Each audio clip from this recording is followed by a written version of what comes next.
आप गाड़ी में बैठे थे और शोभा यात्रा मैं भी देख रहा था, शोभा यात्रा के दौरान पुष्पेंद्र प्रसाद जी महाराज जी वो सब व्यवस्था में लगे हुए थे, गाड़ी का बंदोबस्त, इधर देख रहे थे उधर सब व्यवस्था सभी।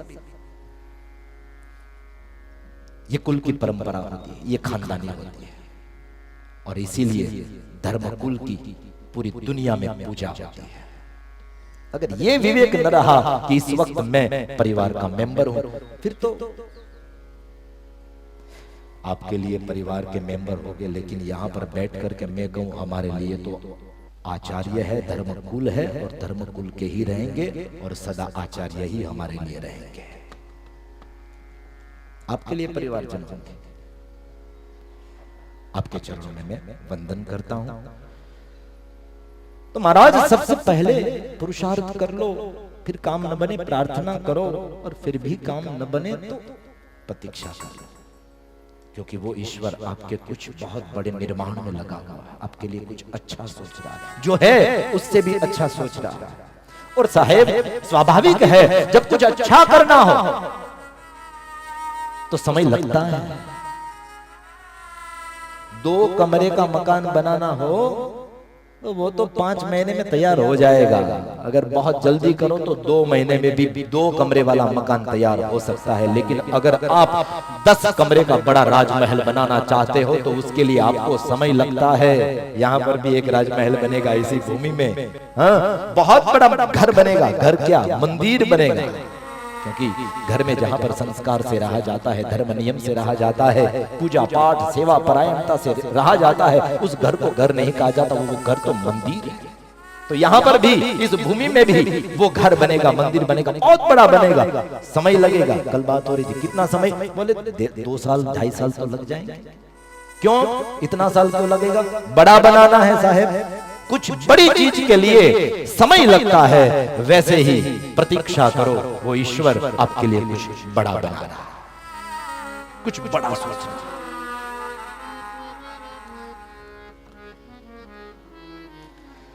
आत्मदेव आत्महत्या करने के लिए जा रहा है।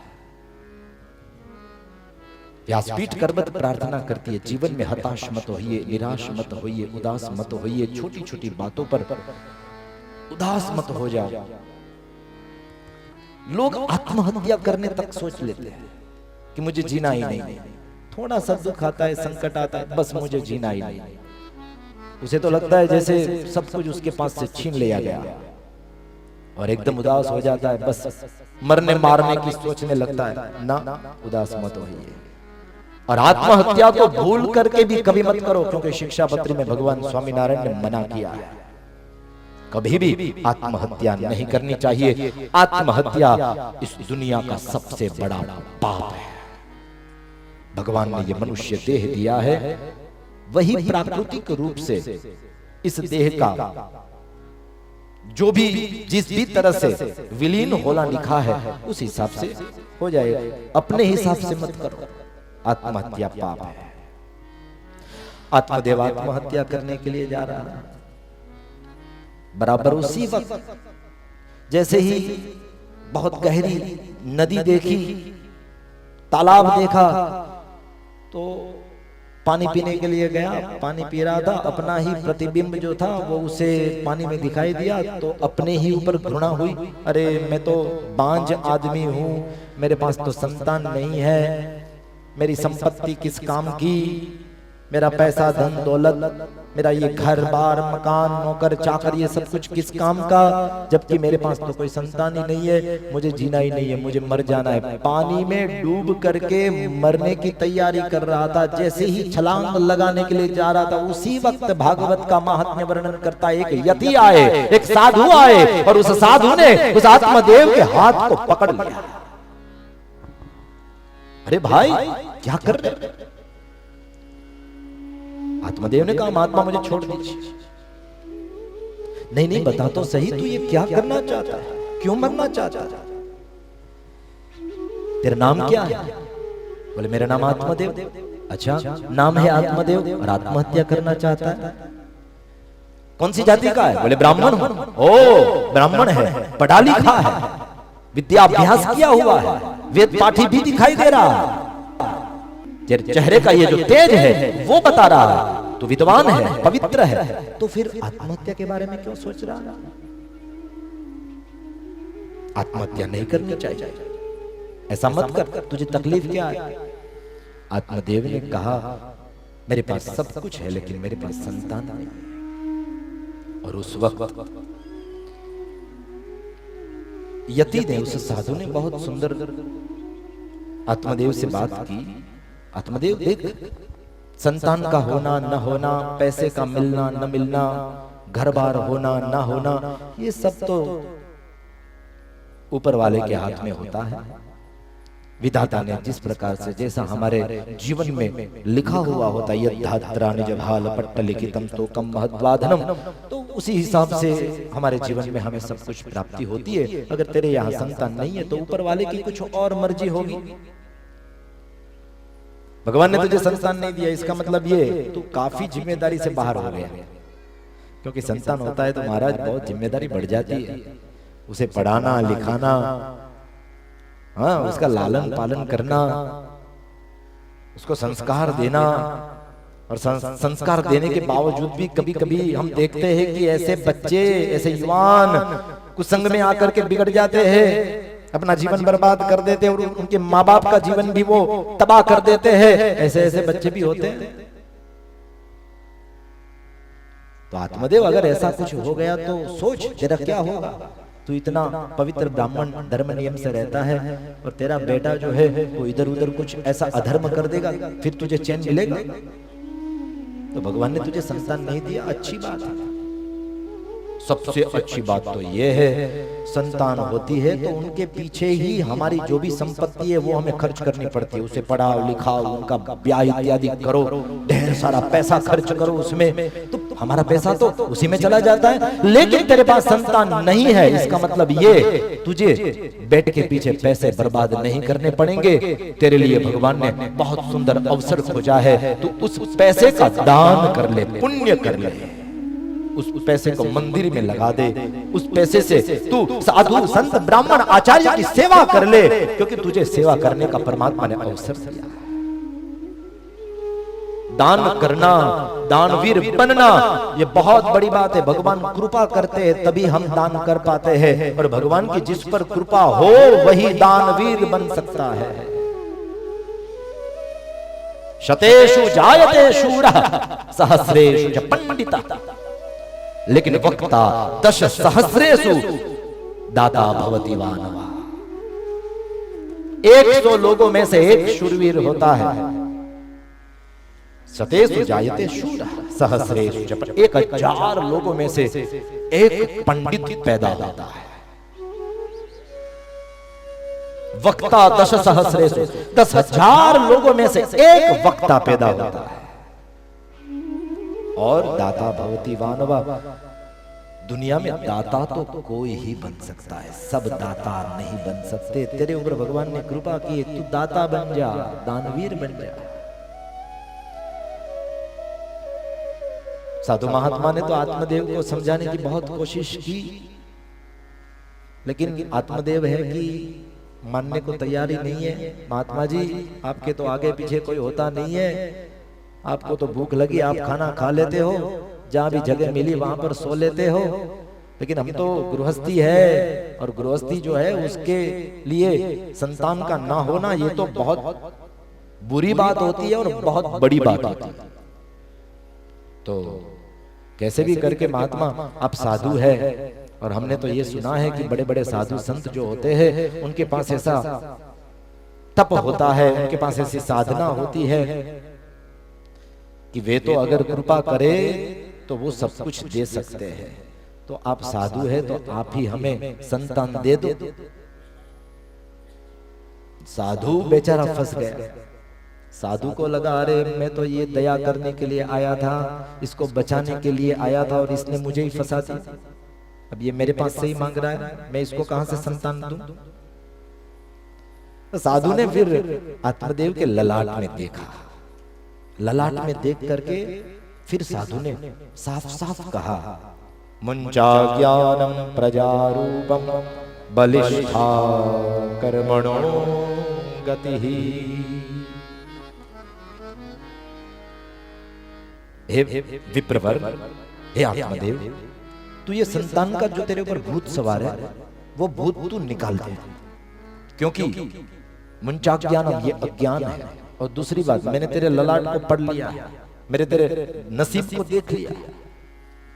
सप्त जन्मावधि तव पुत्रो ने वचने वच, इस जन्म में ही नहीं अगले 7 जन्म में तेरे यहां संतान प्राप्ति है ही नहीं। अब एक तो बेचारा दुखी था और उसमें भी ये बात बोल दी। अब तो महाराज उसको ऐसा लग गया, ऐसा महापुरुष के हाथ में से अपना हाथ छुड़ाया और फिर कहा कि अब तो मुझे मरने ही नहीं। एक तो दुखी था और ऊपर से आपने मुझे ये बोल दिया कि अगले 7 जन्म तक मेरे नसीब में पुत्र प्राप्ति है ही नहीं, तो फिर मैं जी करके क्या करूंगा? अब तो मैं मर ही जाऊंगा। आपके कहने पर मैं रुक भी जाता, लेकिन अब आपने ये जो बता दिया ना कि 7 जन्म में तेरे यहां संतान नहीं, अब तो मैं मर कर ही रहूंगा, और अब मरूंगा तो सब दोष आपके ऊपर। बेचारा साधु घबरा गया, इसको मैं बचाने के लिए आया और इसने मुझे फंसा दिया। अब ये मरेगा तो सही में आत्महत्या का पाप मुझे लगेगा, ब्रह्म हत्या का पाप मुझे लगेगा, क्योंकि मैंने इसको बताया 7 जन्म तक तेरे यहां संतान नहीं और ये मरना चाहता। अब तो मेरे ऊपर आ गया। साधु ने कहा रुको, ऐसी बात मत करो, मैंने तो आपके नसीब को देख करके ये सब बोला, लेकिन कोई बात नहीं, मैं फंसना नहीं चाहता हूं, ना ही ब्रह्म हत्या का आत्महत्या का पाप तुम्हारा मैं अपने सिर पर लेना चाहता हूं। ठीक है, एक काम करना। अब आत्मदेव की जान में जान आ गई। तो साधु महात्मा ने भी अपने पास झोली थी, उस झोली में हाथ डाला, एक फल निकाला और फल निकाल करके कहा, बहुत जिद्दी है ब्राह्मण तू तो, अपना काम करवा के ही रहा। बोले महात्मा बोलिए क्या करना है? ठीक है, ये फल जो है ना तेरी पत्नी को खिला देना, जा, भगवान की कृपा से तेरे यहाँ संतान होगा। आत्मदेव प्रसन्न हो गया, राजी हो गया, खुश हो गया, मेरा काम हो गया, अब मुझे संतान होगा, क्योंकि साधु ने वचन दे दिया और साधु ने ये प्रसादी का फल दिया है, मतलब अब मुझे पुत्र रत्न की प्राप्ति हो जाएगी। एक बात समझने जैसी है भक्तों, यहाँ पर उस साधु ने पढ़ लिया नसीब की 7 जन्म तक तेरे यहाँ संतान नहीं है, और उसके दूसरे ही पल में उस साधु ने ये कहा कि जा इस फल को तेरी पत्नी को खिला देना, जा भगवान की कृपा से तेरे यहाँ संतान होगी। तो जिसके नसीब में 7 जन्म तक संतान नहीं थी, उसको अब संतान कैसे हो रही है? साधु ने बोल दिया तो क्या हो जाएगा? हाँ भक्तों, 2 व्यक्ति की जीवन में जब कृपा होती है और 2 व्यक्ति में ये सामर्थ्य भी है, ये ताकत भी है, अगर उसकी कृपा हो जाए, विधि के जो लेख होते हैं वो बदल जाते हैं। वैसे तो नसीब का खेल है, और हमारे नसीब में जो है जितना है उतना ही हमें मिलता है। ये मुरादम ने बात कही है, तेरा ढूंढ सीना मिटा दिल का कीना, जिन्हें पेट दिया वो आपे भरेगा।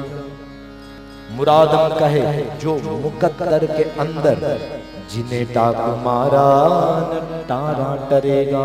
मुकद्दर के अंदर नसीब में जो लिखा है वही बन करके रहता है, वही होकर के रहता है, लेकिन फिर भी विधि के लेख भी बदल जाते हैं अगर 2 व्यक्ति की कृपा हो जाए। थोड़ा ध्यान दे करके सुनना, सबसे पहले भगवान का ज्यादा से ज्यादा जितना नाम लिया जाए, उस नाम के प्रभाव से हमारे विधि के लेख बदल जाते हैं।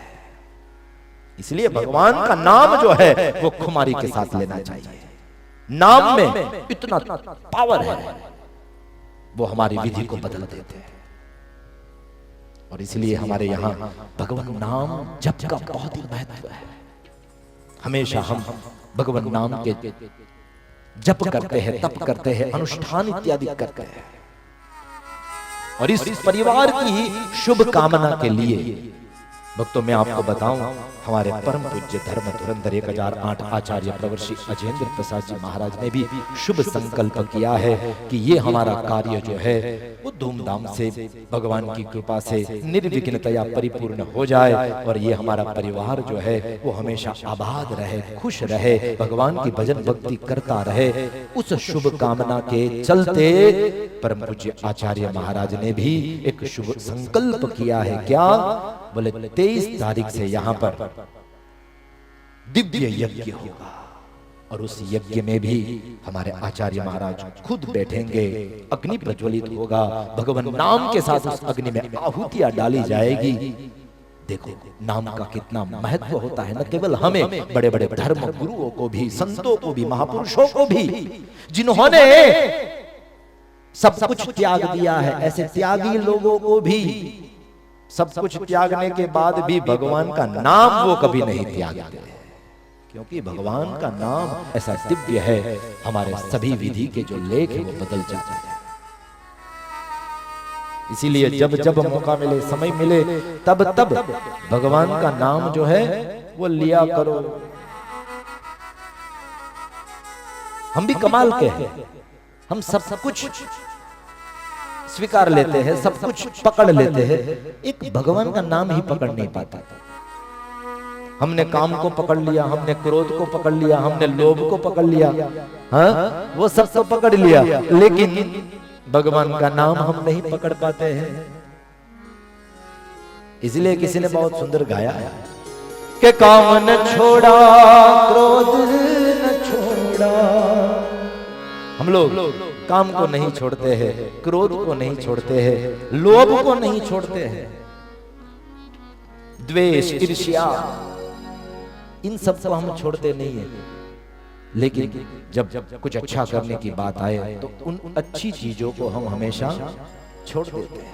इसीलिए महापुरुषों ने गाया, काम न छोड़ा, क्रोध न छोड़ा, काम न छोड़ा, क्रोध न छोड़ा, क्यों छोड़ दिया तूने नाम जपन, क्यों छोड़ दिया रे तूने नाम जपन, क्यों छोड़ दिया रे तूने जपन क्यों। हरि बोल,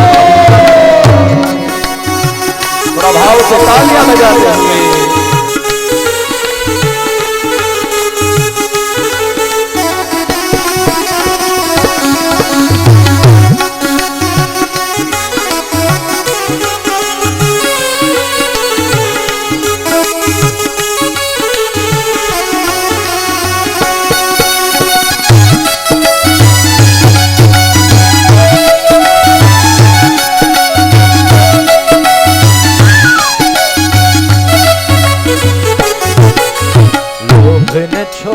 झूठ न छोड़ा, लोभ न छोड़ा, झूठ न छोड़ा, लोभ न छोड़ा, झूठ न छोड़ा, हलो झूठ न छोड़ा, लोभ न छोड़ा, झूठ न छोड़ा, लोभ न छोड़ा, झूठ न छोड़ा, लोभ न छोड़ा, झूठ न छोड़ा, छोड़ा झूठ न छोड़ा, तो सत्य वचन क्यों छोड़ दिया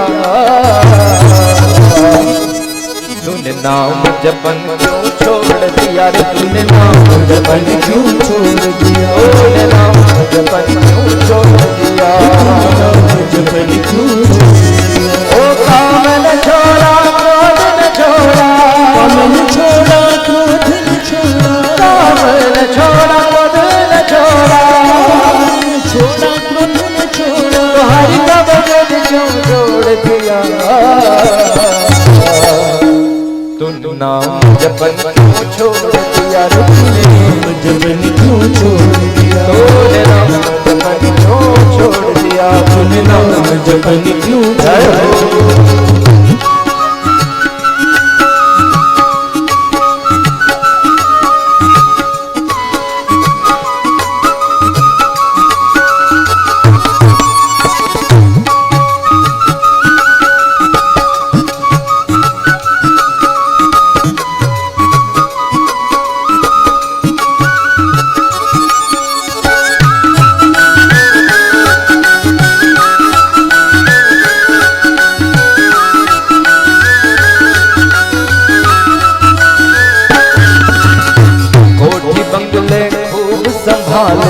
कोठी बंगले खूब संभाले, कोठी बंगले खूब संभाले, कोठी बंगले खूब संभाले।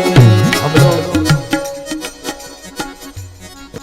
बड़े बड़े हमारे घर को तो संभाल लेते हैं, रोज झाड़ू लगाते हैं, साफ सफाई करते हैं। अगर कुछ फर्नीचर इधर उधर हो जाए तो तुरंत कारीगर को बुलाते हैं, फर्नीचर ठीक करा लेते हैं। घर में तो हमें सब चीज परफेक्ट चाहिए, तो हम लोग अपने घर को संभाल लेते हैं, कोठी बंगलों को संभाल लेते हैं। लेकिन भगवान हमसे छूट जाते हैं।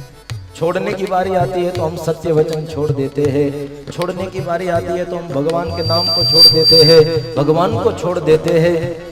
जो पकड़ने योग्य है उसको छोड़ देते हैं, और जो छोड़ने योग्य है इंसान हमेशा उसी को पकड़ने में लगा है, उसी को पकड़ने में। इसीलिए कविराज कहते हैं, कोठी बंगले खूब संभाले, कोठी बंगले खूब संभाले, कोठी बंगले खूब संभाले, कोठी बंगले खूब संभाले, कोठी बंगले खूब संभाले, कोठी बंगले खूब संभाले। लाल रतन क्यों छोड़ दिया, तूने नाम जपन क्यों छोड़ दिया रे, तूने नाम जपन क्यों छोड़ दिया, तूने नाम जपन क्यों छोड़ दिया, नाम जपन क्यों छोड़ दिया। ओ काम न छोड़ा, क्रोध न छोड़ा, काम न छोड़ा, क्रोध न छोड़ा, काम न छोड़ा, क्रोध न छोड़ा, काम न छोड़ा, क्रोध न छोड़ा। हरि का भजन क्यों छोड़ दिया, तूने नाम जपन क्यों छोड़ दिया रे, तूने नाम जपन क्यों छोड़ दिया, तूने नाम जपन क्यों छोड़ दिया, तूने नाम जपन क्यों हरि बोल।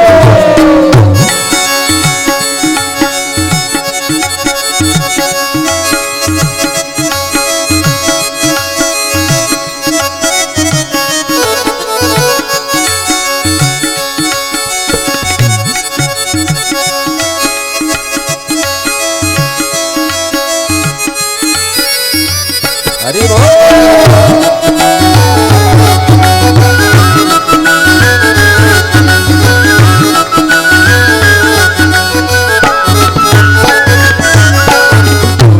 जग में झीलल चाहे, झूठे जग में झीलल चाहे, झूठे जग में झीलल चाहे, झूठे जग में झीलल चाहे, झूठे जग में झीलल चाहे, झूठे जग में झीलल चाहे। तूने असल वतन क्यों छोड़ दिया, तूने नाम जपन क्यों छोड़ दिया रे, तूने नाम जपन क्यों छोड़ दिया, तूने नाम जपन क्यों छोड़ दिया, नाम जपन क्यों छोड़ दिया, तूने नाम जपन क्यों छोड़ दिया, तूने नाम जपन क्यों छोड़ दिया।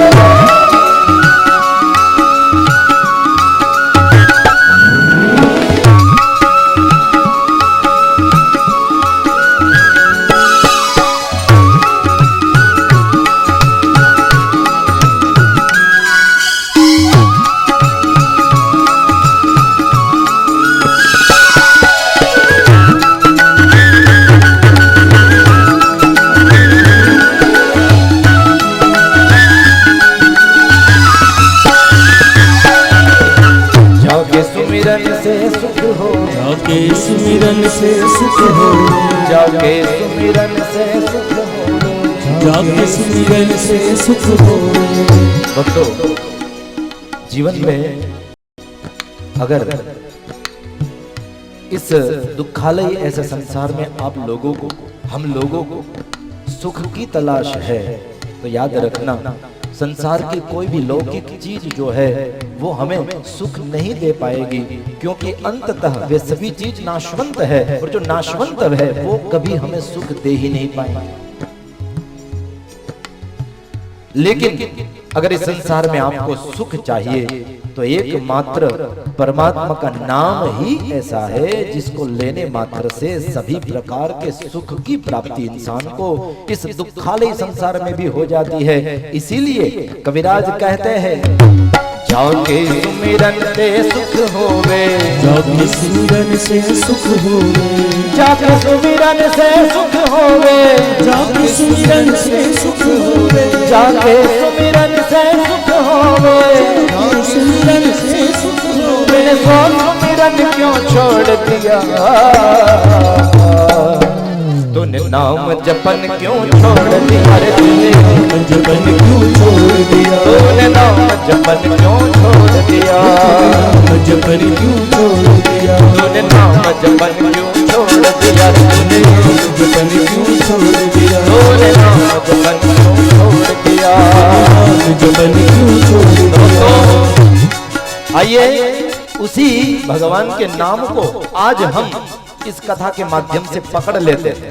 जितनी भी बुरी चीजें हैं आज उसको हम छोड़ दे और केवल भगवान के नाम को आज हम इस कथा के माध्यम से पकड़ ले, क्योंकि कल्याण तो परमात्मा के नाम से ही होता है। बाकी संसार की लौकिक चीज जो है वो तो दुख का कारण बनती है। इसलिए प्रेम और भाव से तालियों की सेवा देते हुए सीताराम जय सीताराम, सीताराम जय सीताराम, सीताराम जय सीताराम, सीताराम जय सीताराम, सीताराम जय सीताराम, सीताराम जय सीताराम, सीताराम जय सीताराम, सीताराम जय सीताराम, सीताराम जय सीताराम, सीताराम जय सीताराम, राधे श्याम जय राधे श्याम, राधे श्याम जय राधे श्याम, राधे श्याम जय राधे श्याम, राधे श्याम जय राधे श्याम, राधे श्याम जय राधे श्याम, राधे श्याम जय राधे श्याम, श्री घनश्याम श्री घनश्याम, घनश्याम श्री घनश्याम, श्री घनश्याम श्री घनश्याम, घनश्याम श्री घनश्याम, राधे श्याम जय राधे श्याम, श्याम जय राधे श्याम, राधे श्याम जय राधे श्याम, श्याम जय राधे श्याम, सीताराम जय सीताराम, सीताराम जय सीताराम, सीताराम जय सीताराम, सीताराम जय सीताराम,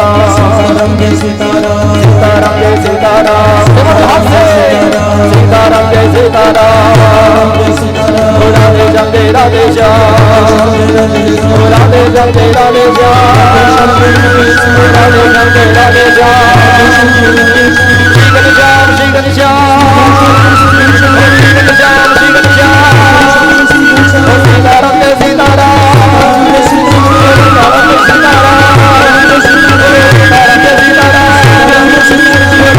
राधे श्याम जय राधे श्याम, सीताराम जय सीताराम, सीताराम जय सीताराम, राधे श्याम जय राधे श्याम, सीताराम जय सीताराम, सीताराम जय सीताराम।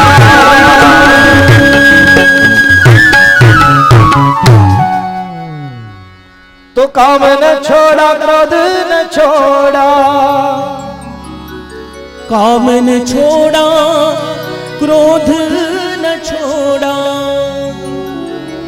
तो हरि का भजन क्यों छोड़ दिया,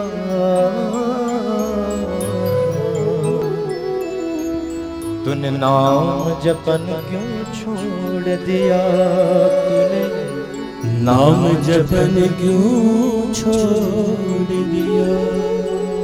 जीवन में सब कुछ छोड़ दो लेकिन भगवान और भगवान के नाम को कभी मत छोड़ो, कभी मत छोड़ो। भगवान नाम में वो सामर्थ्य है कि हमारे विधि के जो लेख है उसको बदल देता है। और दूसरा, संत कृपा में वो ताकत है, सदगुरु कृपा में वो ताकत है, धर्म गुरु कृपा में वो ताकत है कि वो हमारे विधि के जो विधान है उसको बदल देते हैं, वो बदल देते हैं। इसीलिए हमेशा धर्म गुरु का आश्रय करो, संतों का आश्रय करो और भगवान के नाम का आश्रय करो। साधु ने कृपा करके झोली में से फल निकाला, दिया आत्मदेव को, आत्मदेव प्रसन्न हो गया, यति महाराज को, साधु को प्रणाम किया और फिर दौड़ करके गया अपने घर, अपनी बीवी के पास और जाकर के बड़ी ही प्रसन्नता से कहा, अरे ओ सुन रही हो, तनिक जल्दी आओ, देखो मैं क्या लाया हूं तुम्हारे लिए। तो वो तो घर पर अंदर थी, तो एकदम उतावली उतावली बाहर आई, उसको लगा जैसे कुछ सोने का हार ले आए हैं, दौड़ती हुई बाहर आई, हाँ बोलो बोलो क्या लाया? बोले देख ये फल लाया। लो फल लाए और बात तो ऐसे कर रहे हो, पुकार तो ऐसे रहे थे जैसे सोने का 9 लाख हार मेरे लिए ले आए। अब इसका क्या करूं मैं? ये पत्नी कौन है? धुंधुली, नाम उसका धुंधुली है, आत्मदेव की पत्नी है। आत्मदेव मतलब आत्मा और धुंधुली मतलब बुद्धि। बुद्धि जो है वो आत्मा की पत्नी है और वो धुंधुली है। बुद्धि जो धुंधली, वही तो हमें भ्रमा देती है ना, ये करूं या ये ना करूं, तर्क वितर्क संशय शंका कुशंका, ये सब बुद्धि के चलते ही होता है। तो ये बहुत ही जबरदस्त है। भागवत में तो महात्मा में वर्णन दिया गया है कि ये धुंधुली कैसी है। बोले वो धुंधुली जो है वो बड़ी ही कर्कशा है, कटु वचन बोलने वाली, हमेशा अपने पति को डांटती रहती है, फटकारती रहती है, घर में हमेशा वो स्ववाक्य स्थापिता क्रूरा, क्रूर स्वभाव की भी है और अपनी बात को ही घर पर चलाती है। और कुछ हो ना हो मेरी बात सबको सुननी है, मैं जैसा कहूं वैसा ही करना पड़ेगा। तो भाई साहब आत्मदेव भी, पंडित जी भी जैसे पंडिताई कहती थी वैसे ही करते थे, क्योंकि घर में उसी की चलती थी।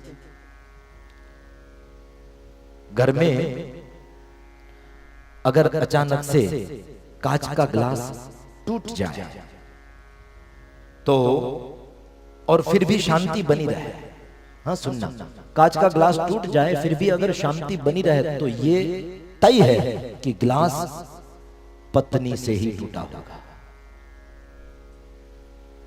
और कसूर जो है वो कांच के ग्लास का होगा, पत्नी का नहीं होगा। ये धुंधुली ऐसी ही है, पूरे घर को अपने सिर पे ले रखा है, सबको डांटती है, फटकारती है। इतना उत्पात मचा कर रखा था, इतना उत्पात, जब भी ब्राह्मण देवता आत्मदेव घर पर आते थे बोलना शुरू कर देती थी। कभी कभी तो इससे दूर भाग जाते थे आत्मदेव, इतना हल्ला बोल देती थी। मुझे एक प्रसंग याद आ रहा है, आपको बता दो फिर आगे बढ़ेंगे। एक बार एक पतिदेव की पत्नी गुजर गई। पत्नी गुजर गई तो पति बिल्कुल शांत हो गया, बेचारा कुछ बोल ही नहीं रहा था, बिल्कुल चुप हो गया। स्मशान यात्रा के दौरान भी चुपचाप रहा। जब स्मशान में पत्नी को ले जाया गया अग्नि संस्कार के लिए तो वहां भी चुप था, कुछ बोले ही ना। अग्नि संस्कार भी दे दिया, देह था वो जल करके खाक हो गया, फिर भी वो चुप है। अब सभी संबंधी जन और स्नेही जन वगैरह स्मशान में अग्निदाह संस्कार करके वापिस आ रहे थे, तब भी वो आदमी बिल्कुल शांत, कुछ बोल ही नहीं रहा था। तो सब लोग आपस में चर्चा करने लगे, बेचारे को बहुत गम हुआ है, पत्नी का वियोग बेचारा सह नहीं पा रहा है और देखो बेचारा कुछ नहीं बोल रहा है। अब आ रहे थे अग्नि संस्कार करते हुए रास्ते में, इतने में ऊपर वातावरण खराब हुआ, बादल घने छाने लगे और फिर तो क्या बादल बरसने भी लगे। ऊपर बिजली के बड़े बड़े कड़कने के आवाज आने लगे। आकाश में इतना बड़ा उत्पात हुआ, इतना बड़ा उत्पात हुआ। और ये उत्पात जब हुआ तूफान आने लगा, चारों ओर बवंडर उड़ने लगे, हवाएं तेज से चलने लगी, बिजली कड़कने लगी। और उस वक्त सब लोग तो शांत हो गए, लेकिन ये भाई साहब जो कब का चुप था वो छलांग लगाने लगा, कूदने लगा, नाचने लगा। तो किसी ने सोचा बेचारा पागल हो गया है अपने पत्नी के वियोग में। एक ने पूछ भी लिया, अरे ये बिजली की आवाज बड़ी जोर जोर से हो रही है, बारिश हो रही है, इतना तूफान, और तुम नाच रहे हो, कूद रहे हो। अब तक तो कुछ बोल नहीं रहे थे, शांत थे, चुपचाप, अभी क्यों बोल रहे हो? अभी ये नाच रहे हो, कूद रहे हो, क्यों ऐसे कर रहे हो? तो उसने बहुत सुंदर जवाब दिया। उसने कहा कि मुझे अब तक नहीं लग रहा था कि मेरी पत्नी ऊपर पहुंच गई है। अब तक मुझे नहीं लग रहा था कि वो ऊपर पहुंच गई है बिल्कुल सुरक्षित, लेकिन अब मुझे लग रहा है हाँ वो ऊपर पहुंच गई है। अच्छा ऐसा क्यों? बोले देखो ना, ऊपर जाके भी उसने उत्पात करना शुरू कर दिया, इसलिए अब लग रहा है कि हाँ वो पहुंच गई। बस धुंधुली ऐसी ही थी, घर पर उत्पात मचाती थी, स्ववाक्य स्थापिता, क्रूर स्वभाव वाली थी। आत्मदेव ब्राह्मण ने कहा कि देख, नवलखा हार तो नहीं लाया हूं, लेकिन ये संत कृपा का फल है, और संत ने कहा है कि इस फल को अगर तू खाएगी तो हमारे यहां संतान हो, पुत्र हो, तो ले तू ये खा ले। अब धुंधुली के दिमाग में तर्क वितर्क होने लगा, ये बुद्धि है, ये धुंधुली है, ये विवेक रूपी पुत्र को जन्म देना नहीं चाहती है। साधु ने तो फल दिया, साधु का फल सत्संग है, और सत्संग से क्या होता है? बोले विवेक की प्राप्ति होती है, लेकिन वो सत्संग का फल इंसान चखे तो उसको विवेक की प्राप्ति हो। यहाँ पर तो धुंधुली बुद्धि उस विवेक और उस सत्संग रूपी फल को खाना ही नहीं चाहती है, और नहीं खाएगी तो विवेक रूपी पुत्र को जन्म भी कैसे दे पाएगी? तरह तरह के विचार करने लगी, अरे इस फल को मैं खाऊंगी तो मैं गर्भवती बनूंगी, और गर्भ की अवस्था में तो महाराज बहुत परेशानी होती है, फिर प्रसव पीड़ा भी भुगतनी पड़ती है। भागवत में वर्णन किया महात्म्य में, अगर गर्भ के समय घर पर जब मैं काम कर रही हूं उस वक्त अगर घर में आग लग जाए तो सब लोग तो अपनी जान को बचा करके भाग जाएंगे, मैं कैसे भागूं? अगर गांव में बड़े बड़े डाकुओं ने हमला कर दिया तो सब लोग तो अपनी जान को बचा लेंगे, लेकिन मैं अपनी जान को कैसे बचाऊंगी? तरह तरह के विचार करने लगी, क्योंकि धुंधुली है, तर्क वितर्क करने लगी। मन में तय कर लिया मैं तो ये फल खाने वाली ही नहीं, चाहे कुछ भी हो जाए। लेकिन बताया नहीं अपने पति को। पति को तो यही कहा कि देखो, अभी कोई भी चीज भगवान को अर्पण किए बगैर तो खानी तो ठीक है, अभी आप ये फल मुझे दे दो, मैं भगवान को अर्पण करके फिर खा जाऊंगा, और आप लोग आप जो है आप जाओ। आत्मदेव ने कहा ठीक से खा लेना, ठीक है, ये ले कह करके हाथ में फल थमा दिया, और वो आत्मदेव पूजा पाठ करने के लिए कोई जगह कर्मकांड की विधि करनी होगी तो चला गया। अब हाथ में फल है, और ये धुंधुली सोच रही है खाऊं कि न खाऊं, खाऊं कि न खाऊं। तय किया खाना नहीं है तो क्या करूं, चलो साधु का फल है, परीक्षा कर लेते हैं। सीधी आंगन में जो गौ माता बंधी हुई थी उसको खिला दिया। गौ माता ने भी वो संत कृपा का फल जो था वो ग्रहण कर लिया। यहां पर धुंधुली से दो गलती हुई है, और भक्तों याद रखना, जीवन में ये दो गलती हमसे कभी भी ना हो, उस बात का हमें हमेशा अनुसंधान रखना है। पहली गलती ये है कि धुंधुली ने संत कृपा के फल का अनादर किया। प्रसाद का कभी जीवन में अनादर करना नहीं चाहिए। भगवान का प्रसाद मिले, अगर मान लो आपको उपवास है तो ठीक है, आप उसको मत खाओ, लेकिन सिर पर चढ़ा। लेकिन कई लोग हमने देखे हैं बहुत ही जड़ भक्ति वाले होते हैं। हाँ? कल हमने बात की थी ना, भक्ति में अगर विवेक ना हो तो वो भक्ति जड़ बन जाती है। ऐसे बहुत से लोग देखे हैं, वो जड़ जैसा व्यवहार करते हैं। अगर उसके पास भगवान का सात्विक प्रसाद लेकर के भी तुम जाओ तो हमें भगाने लगते हैं, अरे उसको दूर रखो हमसे। नहीं, आपको पता नहीं हमारा उपवास है, उसको देख लेंगे तो भी हमें पाप लगेगा, चलो हटो, दूर ले जाओ उसको। ऐसा बोल करके उस आदमी का भी अपमान करते और प्रसाद का भी अनादर करते। तो महाराज ये पाप है, प्रसाद का कभी अनादर नहीं करना चाहिए। प्रसाद को हमेशा प्यार से या तो उसको ग्रहण कर लो या तो सिर पर चढ़ा लो, लेकिन अनादर मत करो। दूसरा, प्रसाद जो है उसको प्रसाद के रूप में ही लेना चाहिए। महाप्रसाद को महाप्रसाद के रूप में लो। महाप्रसाद मतलब भोजन। हाँ? अब जब ऐसे आयोजन होते हैं तो सत्र के विराम के बाद भोजन की व्यवस्था यजमान परिवार करते हैं, तो यहाँ पर आप महाप्रसाद लो, वो महाप्रसाद है और उसको पेट भर के भोजन करो। लेकिन प्रसाद होता है उसको थोड़ा ही लिया जाता है, उसका पूरा इतना बाउल भर करके उसको ग्रहण नहीं करना है। दूसरों के लिए भी वो प्रसाद बचाना होता है, उसको थोड़ा थोड़ा लिया जाता है। सत्यनारायण भगवान की कथा होती है, सत्यनारायण भगवान की कथा में भी हम यही करते हैं। जो छोटा सा बाउल है उसमें थोड़ा थोड़ा प्रसाद, सूजी का हलवा जो होता है वो देते हैं, सबको भोजन कराते हैं, प्रसाद कराते हैं। थोड़ा थोड़ा लेना चाहिए प्रसाद, उसको बिगाड़ो मत, थोड़ा ही आदर से, भाव से, लोभ से प्रसाद भी ग्रहण मत करो। बहुत से लोग उसको सूजी का हलवा मान लो बहुत अच्छा लगता है तो क्या 4-5 बार लोगे? कोई कोई लोग तो हमने ऐसे भी देखे, सत्यनारायण भगवान की कथा में बैठे बैठे पूरा सूजी के हलवा का भोजन कर लेते, पूरा खा जाते। दूसरे कितने लोग प्रसाद से वंचित रह जाते, वो अकेला खा जाता है। अति प्रसाद में लोभ करेगा तो फिर कभी कभी दिक्कत भी होती है। हमारे यहाँ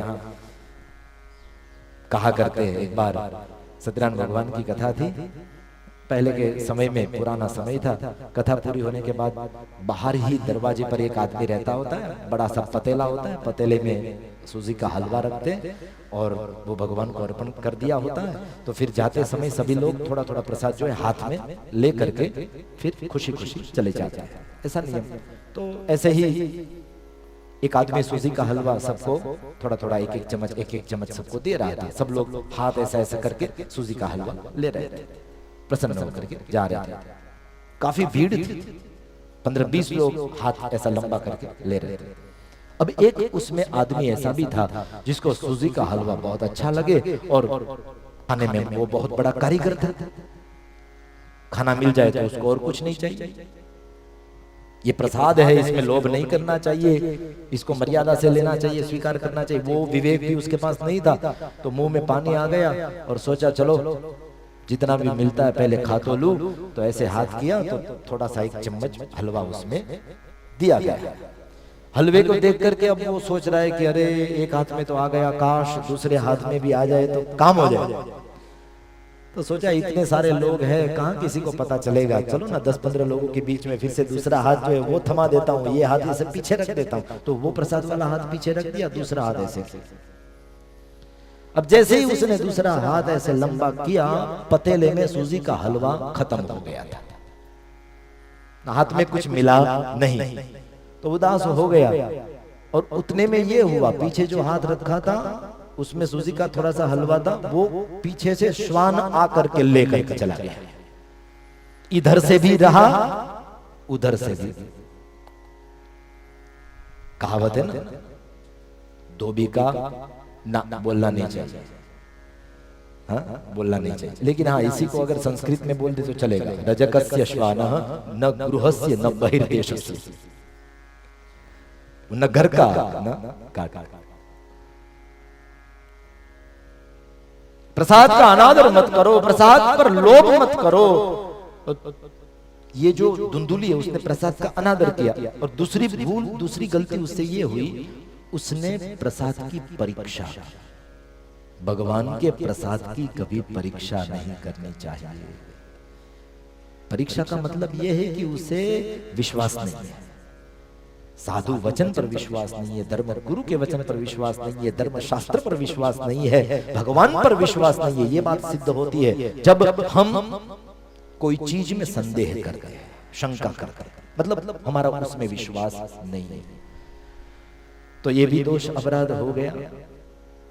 अब उसने खुद तो वो नहीं फल खाया, गौ माता को खिला दिया और सोच रही थी अब मैं क्या करूं, क्या जवाब दूंगी मेरे पति को। इतने में वो धुंधुली की बहन आई और वो गर्भवती भी थी, 2-4 बच्चे भी उनके थे पहले से ही, एक बच्चा ऑलरेडी आने वाला था। तो धुंधुली की बहन ने धुंधुली को देख करके कहा कि बहन इतनी उदास क्यों है? बोले तुम्हारे बहनोई जो है वो साधु महात्मा का फल ले आए थे, कह रहे थे कि ये फल खाएगी तो तुम्हें बच्चा होगा, हमें संतान होगी, पुत्र रत्न की हमें प्राप्ति होगी, लेकिन मैं संतान नहीं चाहती हूँ। तो वो फल तो मैंने गौ माता को खिला दिया, लेकिन अब वो पीछे पड़ गए हैं, मैं क्या करूँ, मैं इस बात का जवाब क्या दूंगी? धुंधुली की बहन ने कहा चिंता मत करो, तुम्हारे यहाँ खाना बहुत है लेकिन खाने वाले कोई नहीं है, और मेरे यहाँ खाने वाले बहुत है, खाना कुछ नहीं है। एक काम करो, मैं गर्भवती हूं, मेरे यहाँ जो संतान होगी वो मैं तुझे दे दूंगी, तब तक तू ऐसे ही स्वांग की रचना कर, तू गर्भवती है ऐसा आडंबर कर और इन दिनों को तू संभाल ले। महाराज धुंधुली ने गर्भवती का आडंबर किया। आत्मदेव प्रसन्न हो गया। आत्मदेव को लगा कि हाँ अब मैं बाप बन जाऊंगा। प्रसन्न हो गया, खुश हो गया। और यहां पर क्या हुआ, भागवत का महात्म्य वर्णन करते हैं कि त्रिमासे निर्गते चाथ साधेनु सुषुवेर भगम सर्वांग सुंदरम दिव्यम निर्मलम कनक प्रभम। 3 मास जैसे ही बीते, गौ को फल खिलाया था, उसके 3 मास जैसे ही बीते तो क्या हुआ महाराज, अचानक वो जो गौ माता थी जिसने फल खाया था, उसने एक बालक को जन्म दिया है जिसके कान गाय जैसे है, बाकी पूरा शरीर जो था वो मनुष्य जैसा था और वो अन्य कोई नहीं थे, वो साक्षात भगवान के अनन्य भक्त ऐसे महाराज थे। बोलिए गोकर्ण जी महाराज की जय। और इधर धुंधुली की बहन को बच्चा हुआ तो वो बच्चा चुपके से पहुंचाया गया धुंधुली के पास। और फिर धुंधुली ने भी आत्मदेव को समाचार दिलवाया, झूठ मूठ का देखो हमारे यहाँ भी बच्चा हो गया। तो आत्मदेव बड़ा ही प्रसन्न हो गया। उन्होंने तो पूरे गांव में प्रसाद बांटा और खुशियां व्यक्त की। लेकिन उसको पता नहीं है कि मेरी पत्नी ने मुझे ठग लिया है। जी हाँ, कभी कभी हमारी बुद्धि हमारे आत्मा को ठग लेती है और वही बुद्धि आत्मा के अकल्याण का कारण बन जाती है। बुद्धि का काम है ठगना, बुद्धि ने ठग लिया आत्मा को। आत्मदेव प्रसन्न हो गया। अब तो एक नहीं 2 बच्चे हैं। गौ माता ने भी बच्चा दिया और धुंधुली उसको भी बच्चा जो है वो मिल गया। आत्मदेव प्रसन्न हो गया। जब कृपा नहीं थी तो कुछ नहीं था, आज कृपा हो गई, 2 बच्चे हो गए। नामकरण संस्कार किया। जो गाय का संतान था उसका नाम गोकर्ण महाराज, क्योंकि गो इव कर्ण यस्य सह गोकर्ण, जिसके गाय के जैसे कान है वो गोकर्ण। धुंधुली ने कहा कि देखो ये बड़े लड़के का नाम तो आपने रख दिया, लेकिन ये जो मेरा छोटा बच्चा है ना उसका नाम तो मैं नामकरण करूंगी। ठीक है तू नाम रख दे। अब बुद्धि धुंधुली है तो नाम भी ऐसे ही रखेगी। नाम रख दिया धुंधुकारी।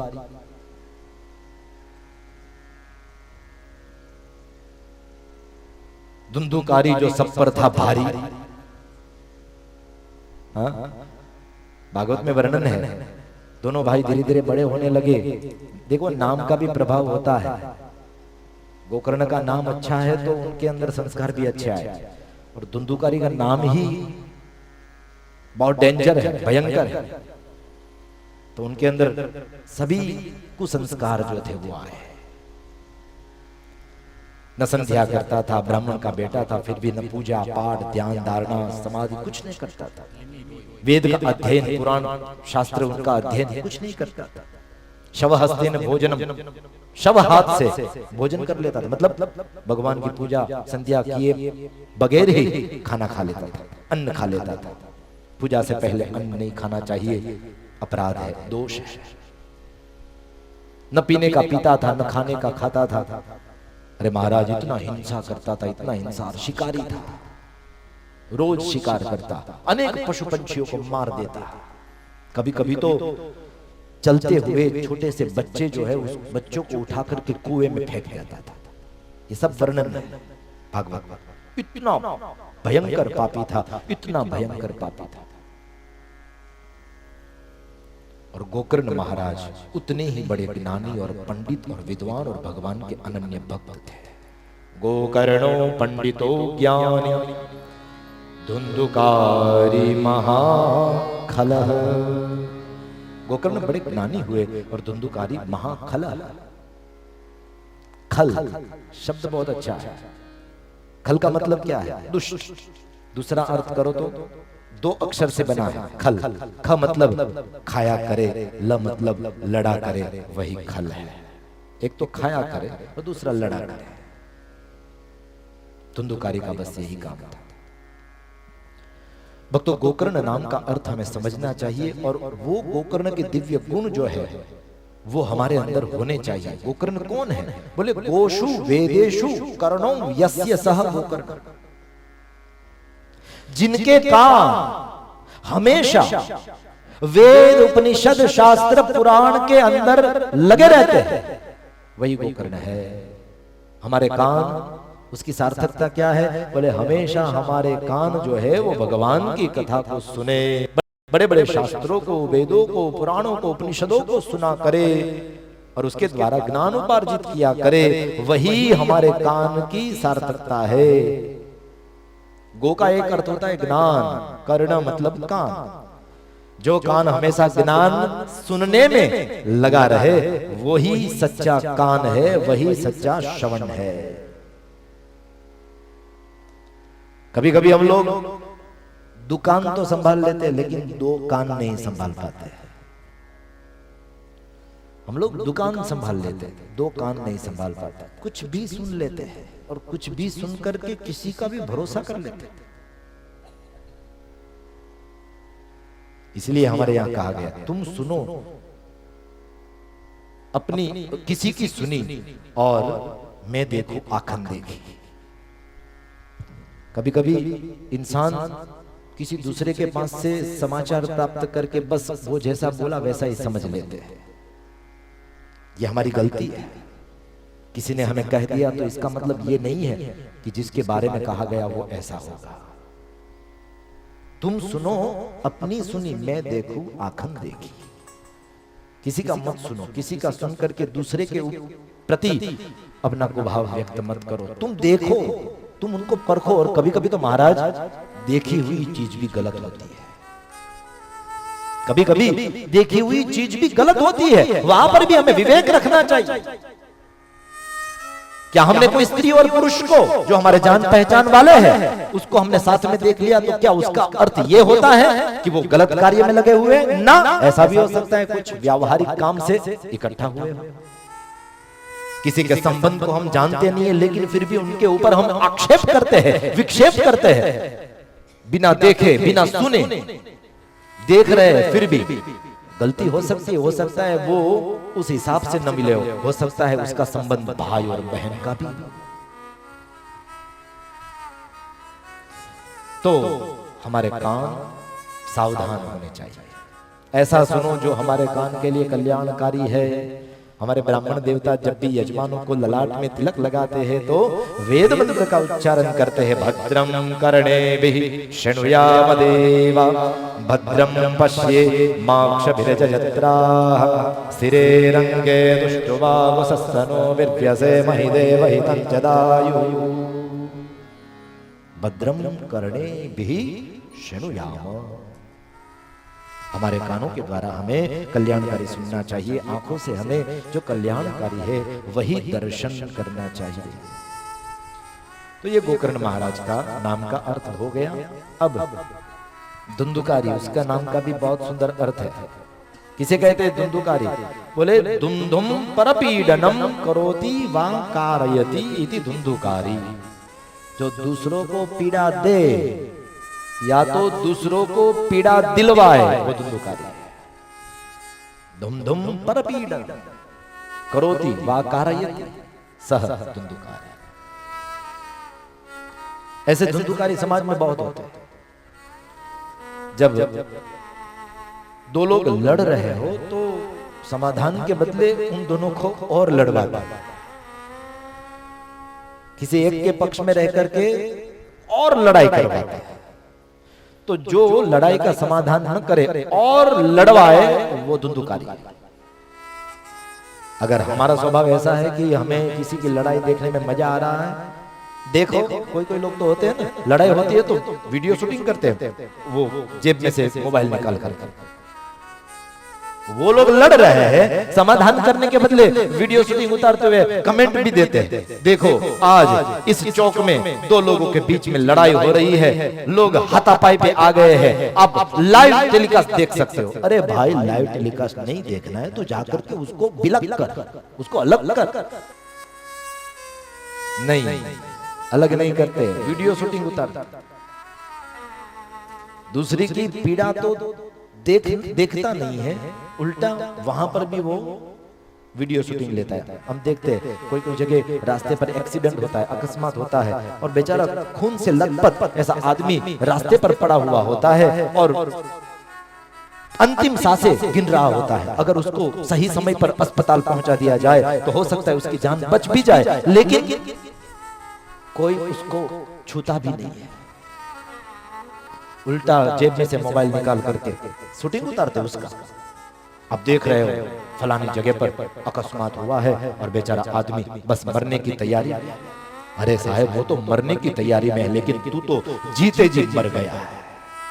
तेरा ईमान, तेरी नीति, तेरी प्रामाणिकता, तेरा धर्म, वो तो जीते जी तूने मार दिया, क्योंकि दूसरे की पीड़ा को तू देख रहा है लेकिन कुछ कर नहीं रहा। तो तू धुंधुकारी, तू धुंधुकारी। धुंधुम परपीडनम करोति वा कारयति सह धुंधुकारी। बहुत बड़ा दुष्ट था। अब बेटे के कष्ट के कारण आत्मदेव को बहुत ही दुख हुआ। आत्मदेव मन में सोचने लगा, अरे मेरी तो प्रतिष्ठा गांव में कितनी थी, लेकिन ये धुंधुकारी मेरे लड़के ने तो मेरी प्रतिष्ठा पानी में मिला दी। अब तो लोग मुझे घृणा की नजर से देखते कि देखो वो धुंधुकारी पापी का बाप आ रहा है। पहले तो मुझे विद्वान पंडित के रूप में देखते थे, ये क्या हो गया? भगवान से मैंने ऐसा बेटा तो नहीं मांगा था, ये भगवान ने मुझे भी कैसा बेटा दे दिया। अब भगवान क्या, भगवान का कोई कसूर तो है नहीं, भगवान ने तो सही बेटा देना चाहा था, लेकिन उसकी बुद्धि ने ही उसके आत्मा को ठग लिया और दोष दे रहा है भगवान को। हम भी प्राय यही करते हैं, हमारी बुद्धि हमारे हाथों से गलत काम करवा देती है और हम भगवान को दोष देते, अरे भगवान ये तूने मेरे साथ क्या किया, तो मुझे कहीं का नहीं छोड़ा। भगवान ने नहीं, तेरी बुद्धि ने ही तुझे कहीं का नहीं छोड़ा।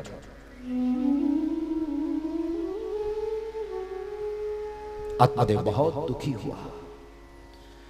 अब फिर से एक बार आत्मदेव ने सोचा, ऐसा बेटा और उसके साथ रहना उससे अच्छा है, अब मुझे जीना ही नहीं है, अब मुझे मर जाना है। दूसरी बार आत्महत्या करने की सोची।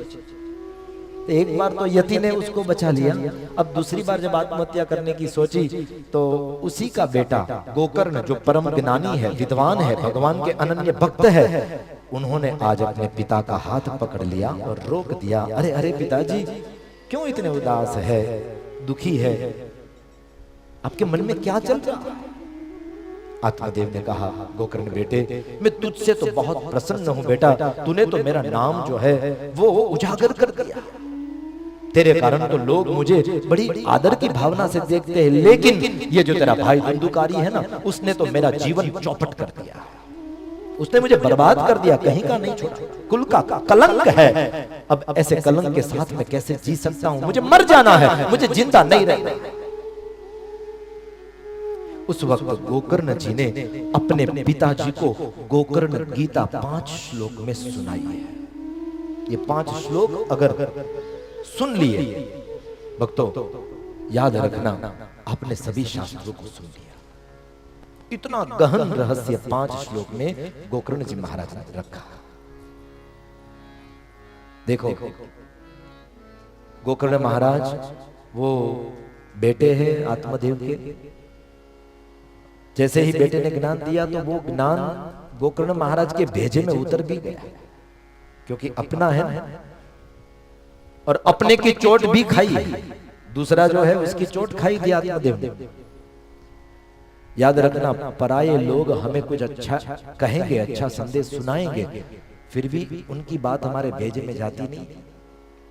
वो साधु महात्मा ने तो कहा था, मुंचा ज्ञानम प्रजा रूपम बलिष्ठा कर्मणो गति। ये पुत्र का जो अज्ञान है वो तू छोड़ दे। क्या रखा है पुत्र प्राप्ति में? आराम से भगवान का भजन करना, क्योंकि जब जब भगवान के भजन करने का अवसर मिले तब तब उस भगवान का भजन कर लेना चाहिए। हाँ? 100 काम को छोड़ करके भोजन कर लो। हाँ? 1000 काम को छोड़ करके सहस्रम स्नान माचरे, स्नान पहले कर लो। और लक्ष्यम विहाय दातव्यम, 1,00,000 काम को छोड़ करके जब दान देने का अवसर मिले तो दान कर लो। लेकिन अंत में कहा कोटिम त्यक्त्वा हरिम स्मरेत, करोड़ों काम को छोड़ करके भी जब जीवात्मा को परमात्मा का भजन करने का अवसर मिले तो भजन करो। गुणातीतानंद स्वामी के शब्द याद आते हैं। गुणातीतानंद स्वामी कहते हैं कि जीव जो करोड़ों काम कर रहा है, लेकिन उन करोड़ों काम से अगर मोक्ष संभव नहीं हुआ तो हमारा किया हुआ, वो किए हुए हमारे करोड़ों काम किस काम के, अगर हमारा मोक्ष ही नहीं सुधर पाया। गुणातीतानंद स्वामी के शब्द। तो करोड़ों काम को छोड़ करके भी अगर भगवान को भजने का अवसर मिले, भजन करें। गोकर्ण महाराज उन्होंने